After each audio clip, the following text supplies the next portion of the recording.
Welcome to the Beyond Deadlines podcast, where we tackle challenges that schedule leaders come across on a day-to-day basis. My name is Greg Lawton, and I'm the CEO of an AI schedule management company called Nodes and Links. My name is Micah, and I'm a schedule manager for Intel. Each podcast is designed to give you strategies and tactics that you can implement right away. And today, Micah is in the hot seat. So I recently posted about working from home, which went crazy. 48,000 people saw it in the space of a couple of days. For the listeners, I said four things. I said 41% of full-time workers work full or part-time from home. 98% of people surveyed in a Forbes survey wanted to work from home in some kind of way.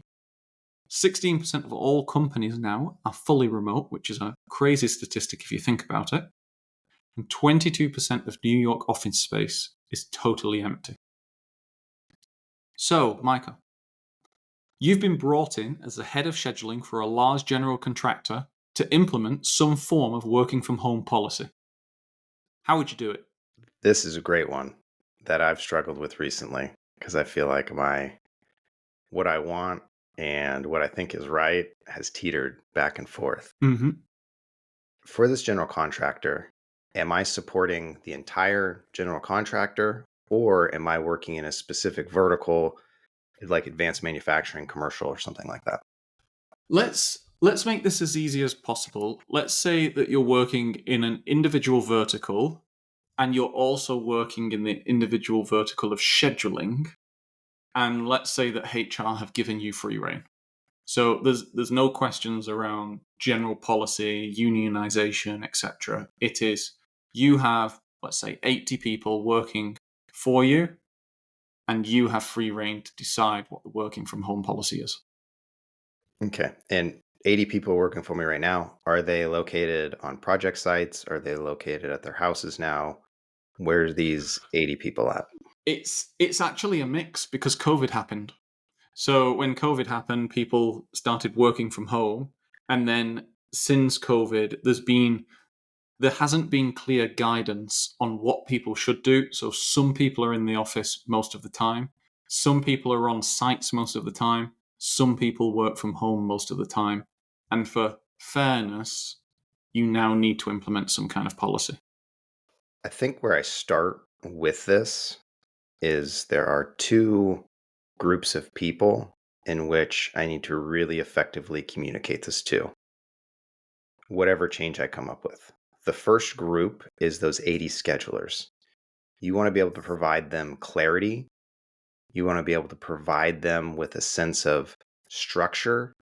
And I don't want to have to backtrack and come back and go forward and backwards. And these are people's lives, and people have moved and they have families. And so that one group, that's one of the groups that I'd really want to make sure that I'm communicating very clearly with whatever decision makes forward.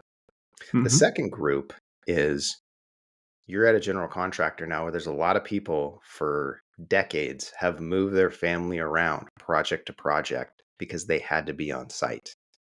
So there will be a culture built up that will always look at this new group and whatever this new policy is and ask, what about me? I think when you go forward and I look at how I would do this strategy, I would focus on making sure that my communications handled both of these groups.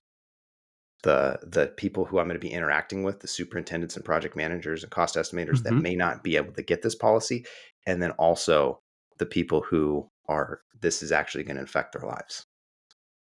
Now, when I think about construction, I think to me, the easiest way to provide clarity is to set out a couple different roles within scheduling that would basically be a hybrid role that leans more towards visiting sites, a hybrid role that's probably a 50-50, and then a full work from home role where travel is either optional or maybe like 20%. When I look at the different positions potentially within scheduling, you would basically be assigned one of those roles, and you would have to choose whether you wanted this role or if there's a different role available for you, or this isn't going to work out because you're not in a role. I can't see a fully This is the one I go back and forth on. I can't see a fully work from home general contractor scheduling because at a certain point in time, I need my schedulers to interact with superintendents. I want them to physically go see the jobs we're building, and I Hmm. want them out on the sites to some cadence. There's that on-site scheduler role. I don't think always has to be a full-time, I'm sitting at the job site 24/7, but it does need that hybrid position. Now, if you have regional schedulers or people working in specialties like commissioning, that's where that could be a 50-50, where maybe they're not dedicated to a project, but they're working on overall processes. And then you have fully work from home, type individuals that could be working on higher level initiatives. Hey, we're going to go implement this piece of scheduling tech software. We're going to go do this or do that. And so that's probably where I would start with, is a strategy that covers those three buckets, establishes those three roles, gets people's feedback, communicate to that, solution with them, and then, start transitioning to how that would fit out. I like that you've segmented it into different, what I'll actually refine the language a little bit, role classification types, because you'll have roles that are classified as a certain policy of working from home in what you've just said. But I want to challenge you more on those three roles. So flipping the frame of reference, let's say that I'm the CEO and I forced you have to have a fully remote scheduling role. What would we need to believe for a fully remote scheduling role to be not more than a possibility, but the optimum? What assumptions do we have here that you're saying mean that we can't have a fully remote role? We need to flip them around. The first assumption you would make is that since this is a general contractor and you're in the business of creating schedules, Mm-hmm. that you can create schedules remotely just as well as you can if someone's out on site, that it's just as effective. You get increased fidelity.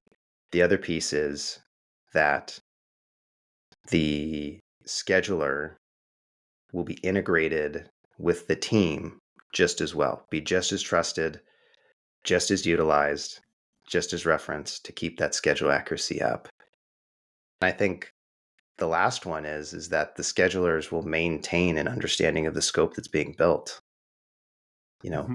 I've seen a lot of these digital tools where you can get the 3D scans of the site and you can be immersed in it. But this is where the tug and pull happens with me. There's so much value with, at certain stages of your career, being out on site, walking the job, speaking to superintendents, seeing how the building's being built, that I don't get that out of the virtual world yet.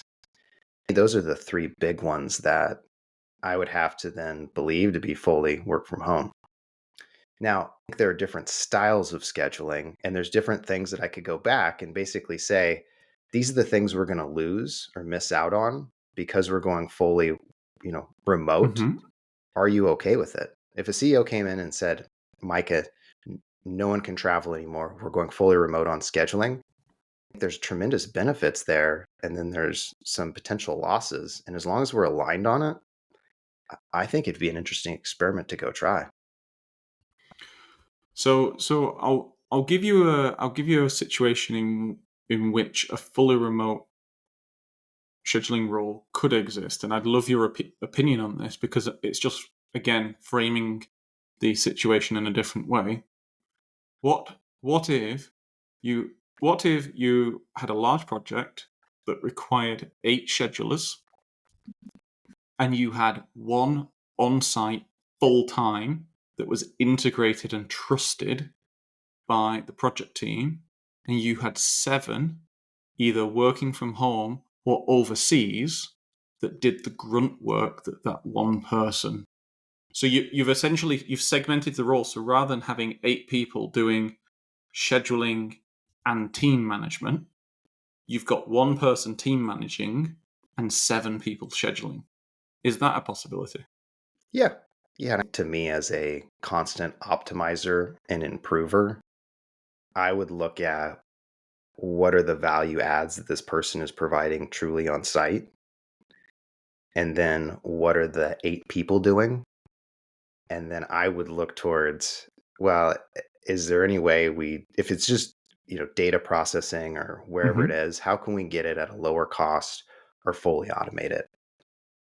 And I would actually be tasking those 8 people who are doing those roles to then also be working on how can they, vastly improve their roles. Because if I'm working at a general contractor and our book is continuing to go up and we're continuing to accept more jobs, I don't want to increase headcount linearly. We do one job, I hire one scheduler. Hmm. And that's typically, I would say, industry standard. I want to do one job, hire point 0.1 scheduler, and then 0.05 Yep. scheduler, and then 0.04 scheduler. So I definitely think there's a ton of loads of combinations where this works and makes sense. And a lot of this depends on the owner. Does the owner or client have an appetite for this? And then how are you setting this up for success? And it's got to be that one person who's out on site. I'm always conscious of the culture and the feelings of the other people, Hmm. because how jealous would you be if you're the one person out on site and you're there at 5:30 in the morning with the rest of the team and you're grinding it out there on the project site, and then you have 7 other schedulers that are working from home?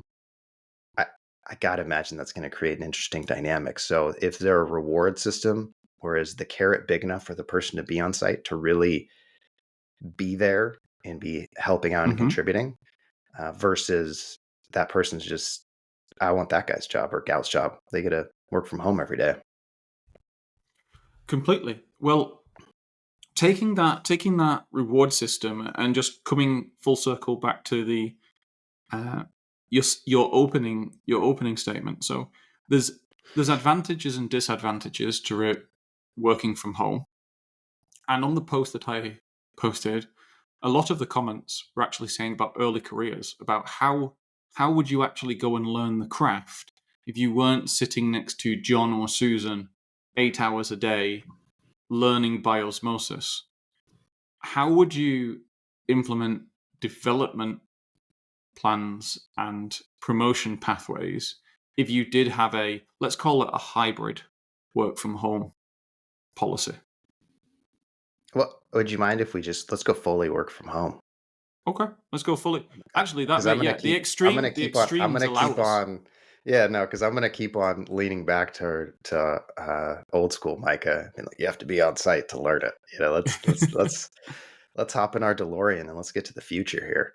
To me, you can learn. People should be able to learn and adapt anywhere. I mean, we have plenty enough examples out in the world and in history now, of fully remote teams that are learning, growing, and building. The structure you put in place to allow people to say, here are the steps in which you're going to learn and grow. This is the growth path for you. If people are shown a path, they will walk down the path, typically. Fully remote, and I have a fully remote scheduling team. And let's say I have a junior scheduler who reviews 360 photos and works with the team, does, small micro schedules that are part of a bigger schedule, reviews progresses and creates some regular reports. What's their next level of progression? Well, it's probably to senior scheduler. Well, I put specifically in the role, let's say we're doing nuclear power plants. You need to understand this electrical distribution system and this, cooling system and all of these scopes, you know, to go up to that next level that, Greg is sitting at as senior scheduler.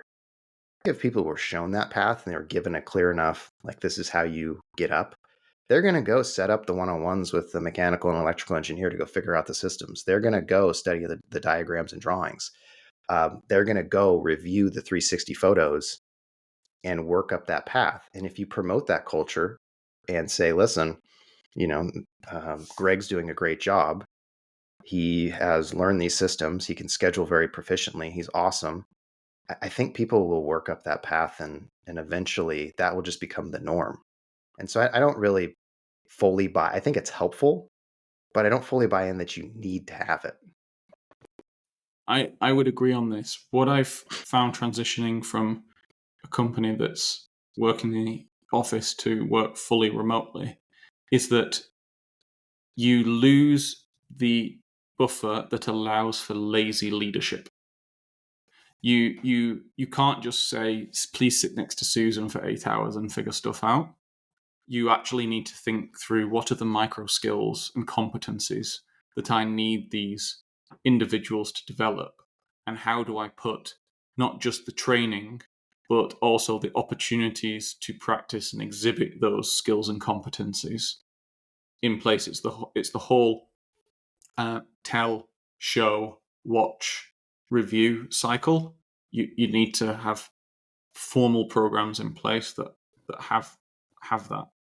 Yeah, I think the tell and show, to me, when I think about a work from home team, I think the managers and leadership much, much more need to be able to engage with their workers and get them motivated and provide them what they need to go do their jobs.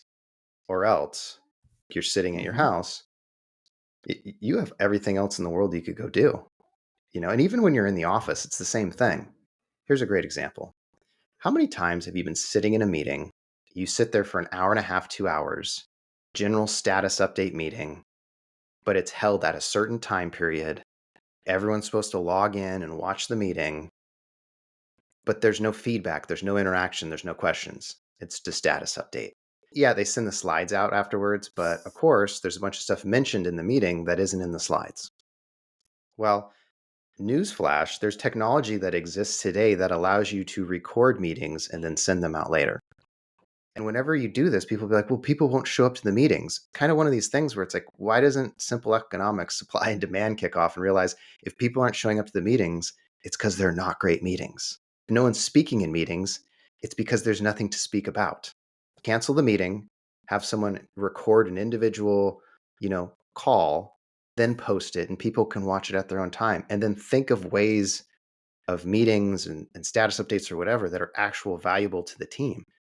In the office, people get lazy because they just assume by people meandering into a meeting, or when it's like a hybrid and people jump on the call, that the meeting is a good meeting. If your goal is to get feedback and have people talk and no one's talking, it's a bad meeting. So cancel it, move on. If I was leading a team of managers, I'd be looking specifically at maybe some unique or different metrics, which I'd love your feedback, Greg, on some of them. Like, what would you really be judging then? Because the old way of doing it is basically this kind of draconian, everyone will show up and you'll watch the meeting. Mm-hmm. But I think when you're going fully, work from home, you need to bring a better game. So I'll break our rules and I'll jump in here on my personal learnings running a work from home company. First of all, we are absolutely militant in deleting meetings. Meetings suck the energy out of people if they're just general meetings. And I actually prefer that people in my organization have lots of time free in their diaries, because do you know what? We can actually just call each other. And whenever there's an update to be had, like a briefing meeting, a team update, we will actually just record it and send it. And then, if it's an absolute must, if it's like a health and safety briefing, then do you know what? You have systems in place to monitor who's watched, how much they've watched it, and have tests at the end to see if they've clicked it. Yes, you do that for things like health and safety or anti-bribery or anti-corruption policies and these kinds of things where you just have to monitor it. But the biggest thing for me is who you hire for. So you hire for very self-disciplined, self-motivated, ambitious, and intelligent and moral people. And think of the opposite. You don't hire for undisciplined people that need constant supervision, who are generally not intelligent enough to figure out different solutions to problems, and who you constantly have to monitor and look at. Now, obviously, I might be in a microcosm because I'm not running a 100,000 person organization, but we're talking about an 80-person scheduling team here, which then comes down to the rewards and the promotion frameworks and the culture that you're actually trying trying to promote in this and why you're doing working from home in the first place. So this is why one thing that go ahead. This is why I said before that working from home deletes the buffer of lazy leadership. You actually have to think these things through deeply. And I'm sure you'll come onto this. Like, if you do it properly, the benefits are immense.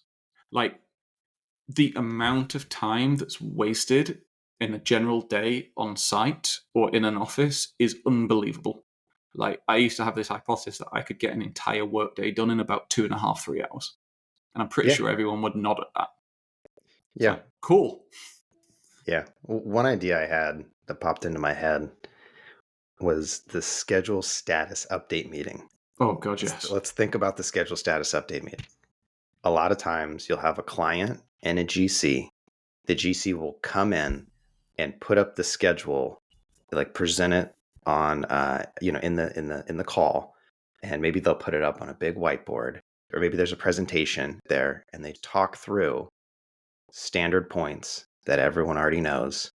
Only thing that's ever really discussed is if there was a big blow up and the schedule is late. These schedule status update meetings, I've sat in countless hours of these, are an hour to 3 hours long. I'm thinking in every single one is this doesn't need to be a meeting. You could have sent this report offline. You could have recorded this yourself. I could watch it at 3x if I want to go through it. You could tag certain individuals at certain points. Hey, project manager who's overseeing the HVAC system, you listen here. Project manager who's overseeing procurement, you listen here. They could be tagged in the video spots. So then that whole time space of this 1 to 3 hour meeting where the actual important stuff gets lost, you can then concentrate on what is the actual important stuff. I watched it, but I really need to talk about this detail. So let's get on and hash out this one really important thing. And I remember I was working on a project in APAC, and their status schedule calls, I'm not kidding you, had 150 people in it. 150 people would call in to a standard GC client owner status schedule update meeting.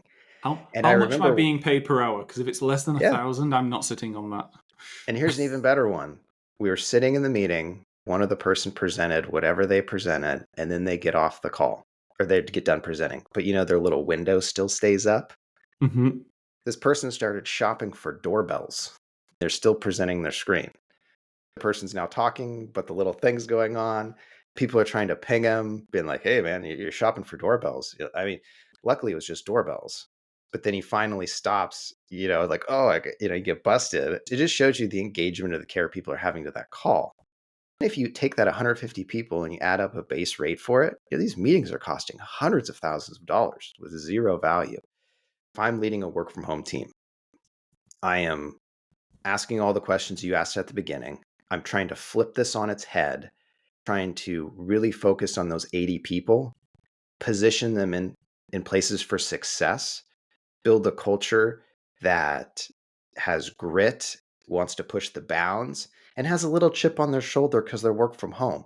I bring that kind of mentality of, we're special. We have to prove that this works. We have to go out there every day and show people that we can do this. Because every single turn, going back to that other group of people who aren't working from home, are going to doubt us. They're going to talk down to it. They're going to be jealous of it. And so I'd really focus on how could I engage my employees, get them to buy into this system and make it their own. Because I think that's where you're mentioning earlier of giving people time to space and think. People will make it their own. They'll think of a cooler way to do their presentation or a better way to do their schedule update or how can we strategically shift our team to be even better? And when you give people that sort of carrot, more so than money and punishment and sticks, but go create, go show me what you can do, I think you really get a lot of value out of it. And I think that would be a huge upside for work from home that you wouldn't get for in the office work regardless, because it's not a one-to-one comparison. Mm-hmm. That chip on your shoulder doesn't exist. I'm going to show someone how good it is to work in the office. I mean, no one's going to do that. I think you've made a very interesting point there about the fact that this is new for this industry, so people will prove themselves. But the flow of the conversation has also actually maybe shown that the question of how would you do working from home brings a conversation that's been had since the dawn of project management, which is, let's not sit in rubbish meetings. And maybe this presents an opportunity to allow change to thrive. Because in the status quo, change doesn't normally thrive. But if you make a significant shift, like even 2 days, 3 days a week working from home, that's enough of a change where you actually need to start thinking about the policies around meetings, reporting, this. And if they're working from home, you'll have technology that allows this, the cloud-based technologies and the communication technologies, which then also now allow for recordings and snippets. And I think maybe a working from home conversation just morphed into a meeting discipline conversation and a cultural conversation. Yeah, I think you're totally right, because when you think about when you're sitting in your office and you're sitting in your cubicle and you're doing your work, who cares? Like, no one's bothering you. But it all comes down to then, where do you intersect with people? The whole, you meet at the water cooler, and you have a conversation. Some of these large construction projects, you can sit in totally different. You're not seeing anyone at a water cooler that you need to talk with. You're at two different trailers in Trailer City, and you're just not getting up and walking 5 trailers over to go, oh, check what latest water they have. There's some false narratives there. And then the other thing I would say is, a lot of times where I've seen this happen, fail, or people complain about it, is because they actually didn't change anything. They allowed people to work from home, but they carried on in the same way. They didn't, say, hey, we're going to actually record meetings. We're going to do this. We're going to do that. They just, we'll do the exact same thing. And we saw it during COVID. Just did the exact same thing, but you're working from home, and no one actually tried to get in and optimize anything that happened. I think that's the big takeaway for me, that if I ever was put in this position to do a fully work from home team, or if I was a work from home worker, you have to fundamentally change a lot of what you previously did. And it's the simple things, the meetings, the emails, the data, the reporting, and look at going a lot more towards workflows of approvals. So, you're sitting in a meeting looking for someone to nod. Like, they should just click a button for approved.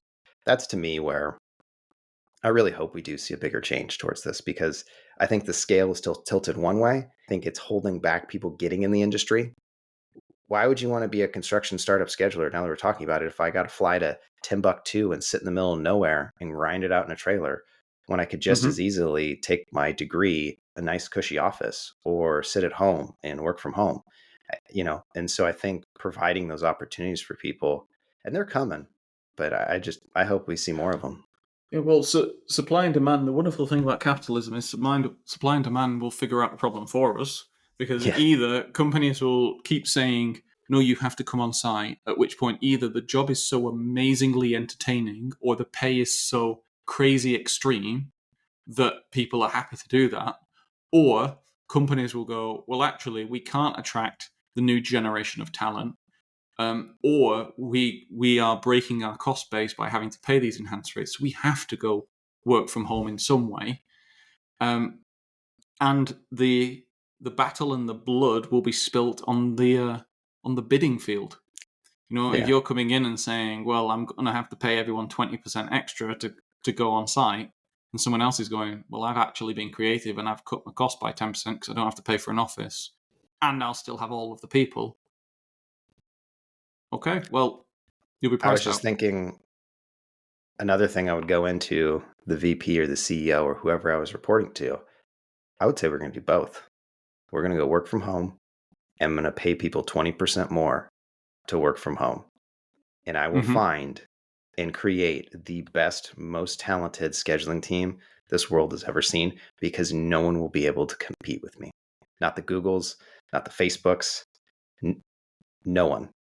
I'm now letting you work from home hybrid, and I'm going to pay you more in a world of scarcity where there's thousands of scheduling jobs that aren't being filled every single month. Shout out to the Beyond Deadlines newsletter, where we send out 3 every week. You would dominate. Yeah. Beautiful. And I think that might be a wonderful endpoint to leave this conversation. So thank you, Micah, for that. You were in the hot seat this week. And for everyone else listening, if you've enjoyed this, please subscribe or share with someone who you think might benefit. Sharing really helps us. Our statistics look very nice if you share. And as some people have been doing, if you want us to discuss a certain topic, please just drop us a note on LinkedIn and we'll try and fit it into what we talk about. Then with that, have a wonderful rest of your day.